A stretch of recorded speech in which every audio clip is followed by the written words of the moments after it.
Do you love people? I was one of those younger INFJs who said I loved people.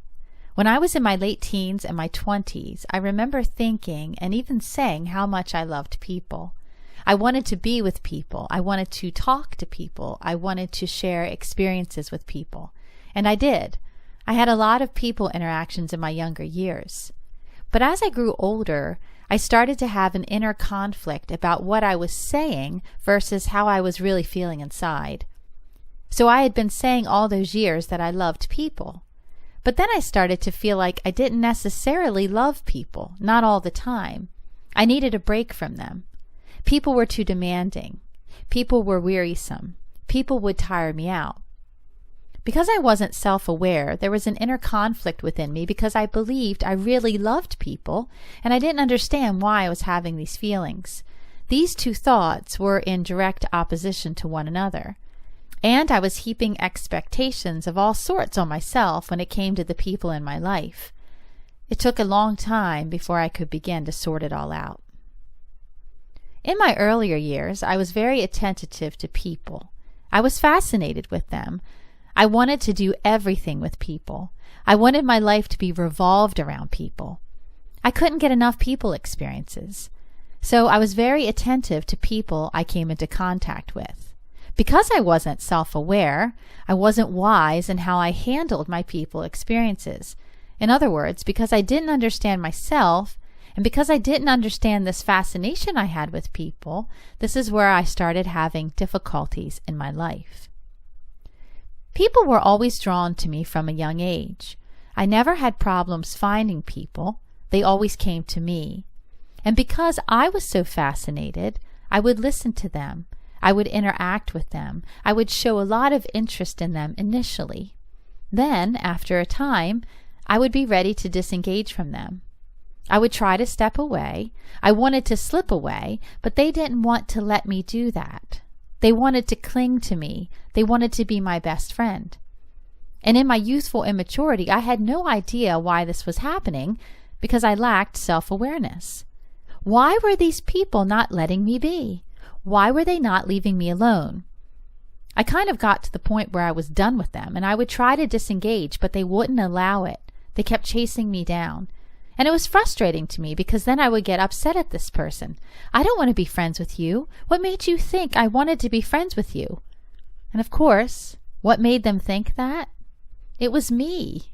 It was all the attention I gave them.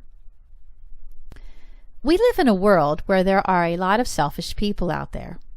When someone gets the sun shining upon them, and that's really what I was doing, I was shining all my light on a person, giving them all my attention and listening to everything they had to say. When someone has that experience, that's very incredible to them. That's very powerful. They don't want to let go of that person who seemingly cares about them so much. And this is the problem. Because truly, I didn't care about them in that way.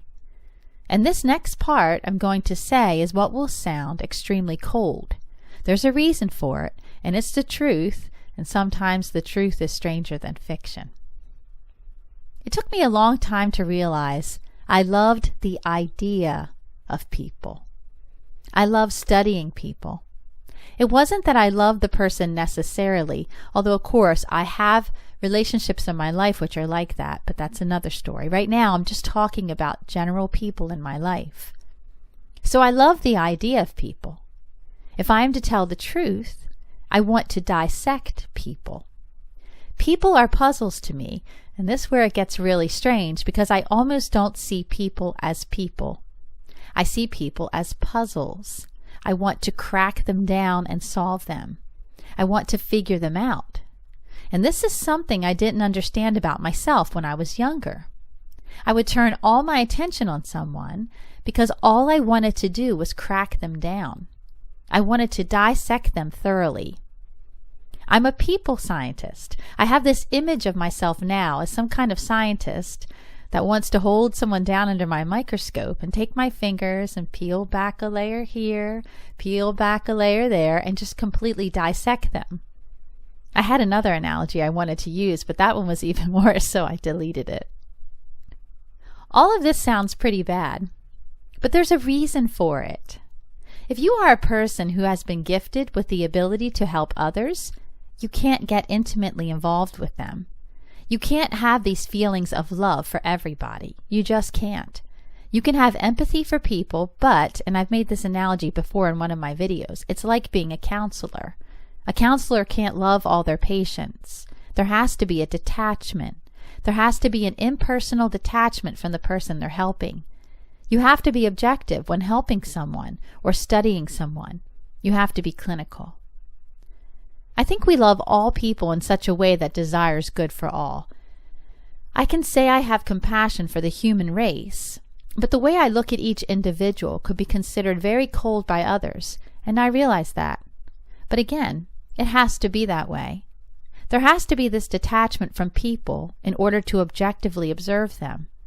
It took me a long time to see this in myself and see it as a good thing and not as a bad thing. Because initially, when I went through the process of realizing I kind of have this cold feeling towards people, it made me question a lot of things about myself. What was wrong with me? Was there something wrong with me? Why did I feel cold when it came to other people? And I had a hard time with that. My whole life, people have perceived me as very warm. I've been told that for years, how warm I am and how friendly I am. My senior superlative in high school was most friendly, but I wasn't always feeling that way on the inside. And I think this is where the INTJ gets a bad rap. They're the other introverted intuitive dominants. Everyone has heard terms tossed around like they're cold robots and they don't have any feelings.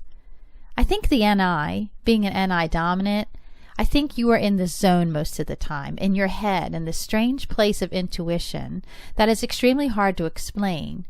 But I think the INFJ type, I think we have it easier because we do have the extroverted feeling.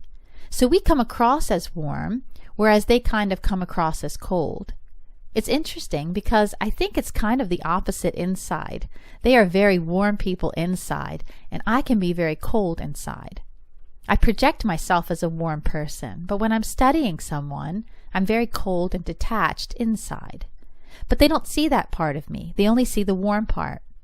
I think it's the FE in us. It boosts our humanness, if you will, and causes us to appear very warm. It causes others to be drawn to us. It makes the NI more humane in a way. This is something we struggle with. Younger INFJs believe they do love people, and that's a good thing to believe because that's what gets you out there, involved with people, experiencing people, and learning about them. It does become a problem of discernment because you can't help it. All people are fascinating. All people are fascinating to me. It's a new person. I haven't met this person before, so there's an excitement. Oh wow, this person's a puzzle. I'm going to crack him or her down and find out how they work and what they're thinking and how they think, how they feel. Because that's really what I'm doing when I meet somebody. I'm kind of feeling them. I don't notice outer details as much. When I meet someone for the first time, and I have maybe like a 30-minute conversation with them, and someone asks me later, what was that person wearing?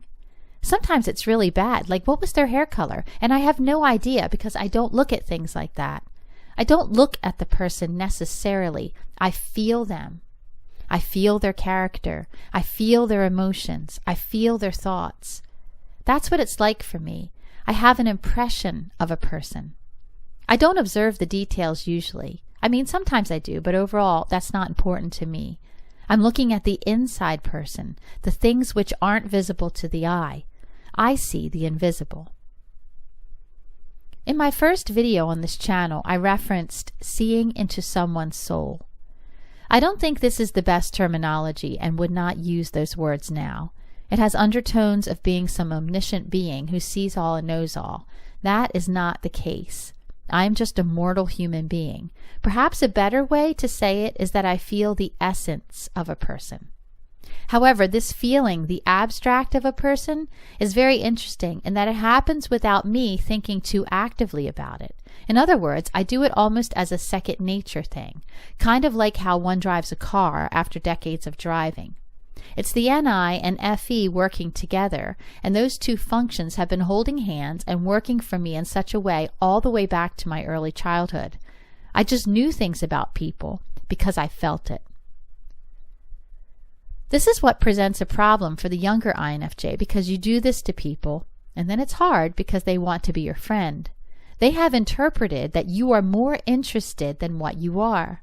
And again, it's not like you aren't interested, but honestly, I did this video called Unrealistic Imaginings because that's exactly how I see myself. And it can be unflattering if you don't understand your purpose in life. I said in that piece of writing that my ultimate desire is to go through the world experiencing all the people and then just move on when I'm done. Because the problem is people become attached to me, and I don't want that. I just want to crack people down and move on to the next one. That's how I want to live my life. But that's unrealistic and idealistic. And I know if you look on other true INFJ channels, if you look, they all do interviews. They all want to collaborate with people. And that says a lot, right? Some of them can't get enough of the interviews. They go from one person to the next, and that tells you a lot. It's because they are seeing each person as a puzzle to be solved. And it's exciting. Let me pick this person's brain, pick them apart, and then I'll move on to the next person. It's like that for me as well. I've always been like this my whole life. Even now, when I get the chance to have an experience when I meet new people, it's very exciting for me. I love the chance to meet someone new. It's why I love situations where I get to meet new people, and especially people I know I will not be expected to keep in touch with after we meet, like chance meetings in a shop or while on vacation or whatever. There's an interaction there with no expectation afterwards. However, I've learned as an older person to be very careful in it because I know the power in it. And there is power in putting someone under your light in such a way. It's irresistible to many people. They want to be with you and bask in your warmth, and they don't understand what's going on. As I've gotten older, I've realized I have a responsibility here. If I'm going to dissect someone in such a way, I have to be very careful in not leading them on into thinking I want more than I really want. This is one of the things we have to realize as we grow older and become more self-aware. The way we want to observe people, we have to be very careful in it. We see people as machines in a way. We look at each person as a machine. We want to crack them down and solve them. But it's not right to treat people in such a way because they are humans and not machines. This is where we have to be extremely careful in how much attention we give to others. We have to be very careful when studying people that we don't give them the wrong idea about our intentions. When we are younger, we are oblivious to the effects our intense attention has on others. We don't really know the power in it. We don't really know our own power in that way. I don't know that I knew my own power when I was younger. I didn't realize what I was doing to people when I would turn all my attention on them. I didn't realize what it was creating in them. I didn't realize what feelings it was creating in them. I even had situations where males would fancy themselves in love with me because of the attention I gave them. And it took a while for me to understand what was happening and to see my power in it. And you go through a phase where you have to be careful with that too, because when you realize you have power in something, there is a tendency to want to abuse it. You know you have this powerful thing you can do to others, and then it becomes kind of more of an experiment. And this is where you have to be very careful, because if you choose to experiment with it, you could end up really hurting people, including hurting yourself, because as I've said before, people are not machines, they're humans. And that's not a good way to treat people, because trust me, it will leave you feeling utterly disgusted with yourself afterwards. So when you do realize you have that power, you have to be very responsible in how you use it. You have to take utmost care with how you treat other people. This is where younger INFJs get into a lot of trouble, because you lead people on. You give people the wrong impression that you're interested in a relationship when you are not at all. And then you get upset when they won't leave you alone, or when they are hurt when you try to withdraw a little bit. What's wrong with that person? I didn't do anything to make them think that. when you really did. And I know it because it's what I did in my life. I really did make that person think I cared more than I did inside. This is what happens, right? Maybe you find yourselves in relationships with people that you didn't want, and here you are, several years down the line, and you think, how did I end up in a relationship with this person? Because you didn't know how to disengage, and you were showing interest of more of a clinical kind of nature, and they were perceiving it as more of a personal kind of nature. And we find ourselves in situations where that extroverted feeling gets us into trouble, like I said, getting stuck in relationships we don't want, and being too much of a people pleaser to be honest and finding a way out. To admit our wrong to the other person and exit the relationship honestly, if possible. We create a lot of problems for ourselves when we can't say no. We love the idea of people. We love people as puzzles, people as problems to solve. That's what we really love. But it takes a long time to be able to see that in yourself. It takes a while to get that self-awareness to realize that's what you're doing and why. And in my maturity, I am so much more careful. It's one of the reasons I love a platform like YouTube. I can dissect people to my heart's content and they never know. It never gets sticky and personal because it's clinical. It's the best thing ever, especially now because as I grow older, I find myself desiring less human interaction, which I think is completely natural at this point. Again, it sounds cold, but since I'm older and have experienced so many people, it's rare when I find something I haven't yet seen or someone who really fascinates me. So when I meet new people now, it's like, well, I've seen that one before. Occasionally, I am pleasantly surprised. And that's not to say I automatically reject people now because I've seen their like before. I'm still willing to help people and be kind to people and do what I need to do, but I have to be so careful on the individual level, respecting myself enough to set boundaries and such. When it comes to individuals, I'm pouring the most into those I love. But I am doing work with groups as well, such as what I do here. And again, I've said this before, but you're doing all this people study so you can gather all this information and data about people because you're looking to analyze not necessarily an individual person's behavior, but what you're doing is collecting individual data so you can apply it to a broader scale. In other words, you are observing person A, B, C, and D so you can make a broad conclusion to see patterns in society of how people behave and act, because that's what we do. Think about going into a bookstore or library where the books were organized according to genre, but you weren't privy to that. You didn't know that. So you would just start in a section and pull a book off the shelf and read it, move on to the next one and read that one, and so on. How many of those books in that section would you read before you would start to make conclusions about all of the books? It's not about the individual books anymore. It's about the group of books. Because individually you have read each one and now you understand this section is about nature. This section is about how the earth works. And this section is all about animals. I realize this is not the best example, but you are going to use what you've learned and what you've read in each of those individual books to make a conclusion about all the books in that group. And that's how we are with people. Each person is a book. We read the book. It gets filed away in our minds for us to work on. That thought, that feeling. And later on, we start to look at people as a whole and we say, I'm seeing this behavior right now. I've seen this before. And you can draw conclusions and figure out people as a whole based on the individuals you've read and come into contact with. And that's our gift. It really is all about people for us. I've seen some videos online where people say, well, the INFJ doesn't have to be in vocations or activities which involve people necessarily. And while that's true, I think people underestimate how much it is all about people for the INFJ. It is all about people. People consume my thoughts the majority of the time. Recently, I was trying to explain to someone my obsession with people. I was asked if this was kind of a hobby. There are rarely minutes in my life where I'm not thinking about people or trying to solve people. And a lot of the times it's happening in the background. It's like I'm not even conscious of it.